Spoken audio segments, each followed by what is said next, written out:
લોકમત ન્યૂઝમાં આપનું સ્વાગત છે। આજથી રાજ્ય ચૂંટણી આયોગના જાહેરનામાથી તાલુકા પંચાયત વડોદરા અને જિલ્લા પંચાયત વડોદરાની 7 સીટો વડોદરા ગ્રામ્ય તાલુકામાં આવે છે।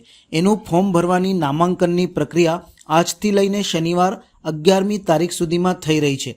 16 તાલુકા પંચાયતની સીટો અને 7 જિલ્લા પંચાયતની સીટો જે વડોદરા ગ્રામ્ય તાલુકામાં આવેલ છે તેની ફોર્મ ભરવાની નામાંકનની સ્કૂટીની બધી કામગીરી મામલતદાર કચેરી વડોદરા ગ્રામ્ય કચેરીએ થશે અને બાકીની 14 સીટો જે છે તેની નામાંકનની સમગ્ર પ્રક્રિયા તાલુકા પંચાયત કચેરી વડોદરા ગ્રામ્ય ખાતે થશે। પારદર્શી વાતાવરણ ઊભું કરાયું છે। તમામ ઉમેદવારો જે ફોર્મ ભરવા આવશે તેમને ઉમેદવારી ફોર્મની સાથે એક માહિતી પુસ્તિકા જે ફોર્મ ભરવામાં મદદરૂપ થાય તેની સંપૂર્ણ વ્યવસ્થા કરાઈ છે। મતદાર યાદી ચકાસણીની તમામ વ્યવસ્થા કરાઈ છે અને આદર્શ આચાર સંહિતાના અમલીકરણ માટે ટીડીઓને જવાબદારી સોંપવામાં આવી છે। આજે ઉમેદવારોએ પોતાના ફોર્મ કલેક્ટ કર્યા હતા। ચૂંટણી અધિકારી પીવી જાદવ દ્વારા સમગ્ર મામલે વિસ્તૃત માહિતી આપી હતી।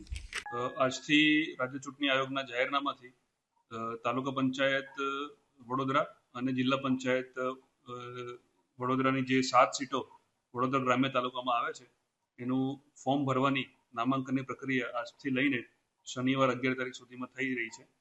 16 તાલુકા પંચાયતની સીટો અને 7 જિલ્લા પંચાયતની સીટો જે વડોદરા ગ્રામ્ય તાલુકામાં આવે છે એની ફોર્મ ભરવાની નામાંકન સ્ક્રુટીની એ બધી કામગીરી મામલતદાર કચેરી વડોદરા ગ્રામ્ય ખાતે થશે અને બાકીની 14 સીટો જે છે એની નામાંકનની સમગ્ર પ્રક્રિયા તાલુકા પંચાયત કચેરી વડોદરા ગ્રામ્ય ખાતે થશે। Sir fair and fine election થાય એમાં જે કયા પ્રકારની વ્યવસ્થાઓ કરી છે આપણે સંપૂર્ણ પારદર્શી વાતાવરણ અત્રે ઊભું કરેલ છે। તમામ ઉમેદવારો જે ફોર્મ લેવા આવશે એમને ઉમેદવારી ફોર્મની સાથે આપણે એક માહિતી માર્ગદર્શિકા એમને ફોર્મ ભરવા કઈ રીતે મદદરૂપ થાય એની સંપૂર્ણ વ્યવસ્થા કરી છે।